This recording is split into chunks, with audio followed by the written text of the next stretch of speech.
Thank you, Ilias. Mr. Secretary General, dear friends, it is with great joy that I also welcome you to the 7th Export USA Forum, organized by the Hellenic American Chamber of Commerce under the auspices of the Ministry of Foreign Affairs. I would like to warmly thank all the representatives of the Greek export companies that are linked today. We thank you for being with us.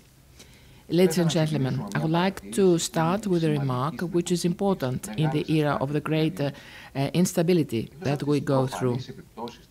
Besides the obvious impact on the economy and the living standard of our country, exports and trade cooperations offer important added value since they build bridges, deepen coalitions and bring civic societies closer.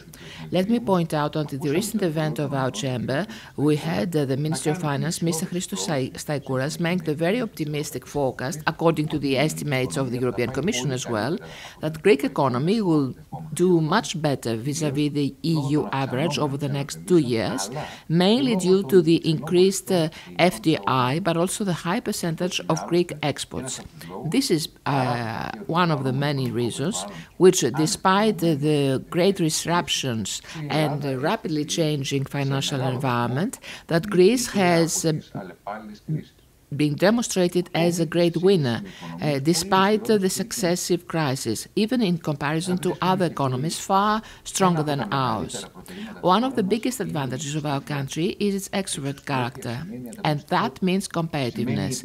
It also means diligence and entrepreneurship. These are necessary qualities so as to penetrate foreign markets.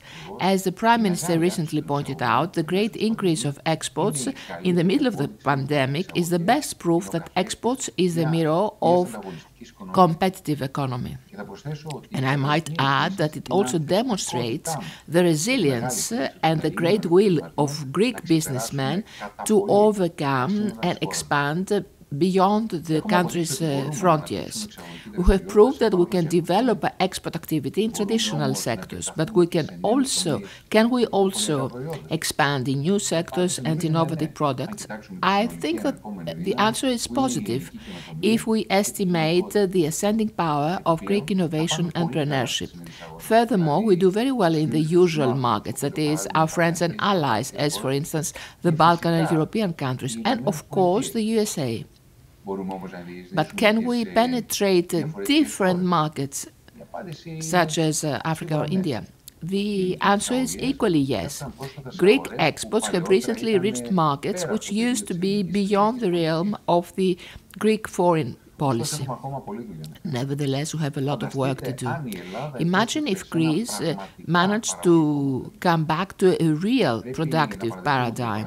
We must admit that our productive sector is far lagging behind from fulfilling its great potential. Our effectiveness and competitiveness, along with the exploitation of our export potential, would be unprecedented if the so-called Made in Greece was indeed reintroduced in the manufacturing sector. A nation that believes in its potential and capacity can really open wings and conquer the world. The recent increase of exports is a steady step towards this direction, a step towards a better and more sustainable future. With these thoughts, allow me merely to state that I'm very glad for being here with you today and look forward to the very fruitful discussions that are to follow. I would like to thank all of you that are connected and all who have contributed to enforce the Export USA Forum, and especially the Department Trade USA, which is leading this effort of our chamber to support the export sector of our country. Thank you, and I give the floor to Madam Athanasiou. You have